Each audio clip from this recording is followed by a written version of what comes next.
واللہ ما طلعت شمس ولا غربت. ایک روایت میں آتا ہے ابھی میزان عدل قائم نہیں ہوگا، ایک فرشتہ اعلان کرے گا صبر کرنے والے کہاں ہیں، صبر کرنے والے کہاں ہیں.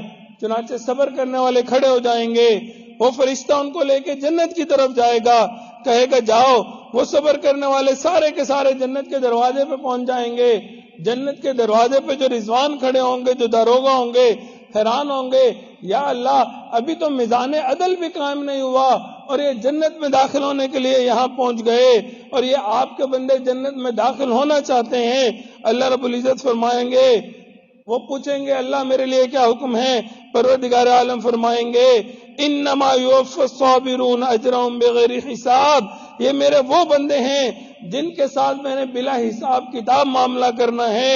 رضوان ان کے لیے جنت کے دروازے کھول دو، ان کو بلا حساب کتاب جنت عطا کی جائے گی. تو جو بندہ صبر کرتا ہے اللہ رب العزت اس کو بلا حساب کتاب جنت عطا فرمائیں گے.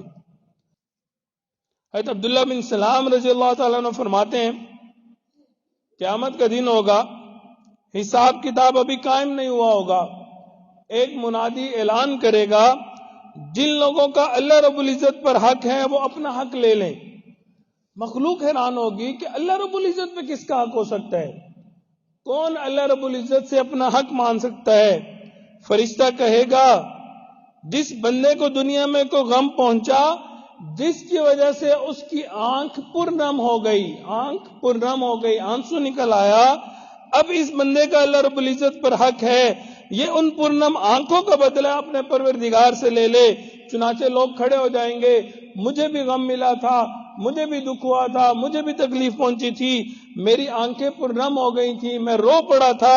یوں اللہ رب العزت ان کو اپنی شان کے مطابق اجر اور بدلہ عطا فرمائیں گے. اب سوچئے کہ انسان کے اوپر تکلیف آتی ہے، کئی دفعہ اپنی وجہ سے آتی ہے، اولاد سے محبت ہے، اولاد کی وجہ سے پریشانی آ گئی، انسان رو پڑتا ہے، اپنا دنیاوی مسئلہ ہے، لیکن کل قیامت کے دن اللہ رب العزت اس پہ بھی اجر اور بدلہ عطا فرمائیں گے.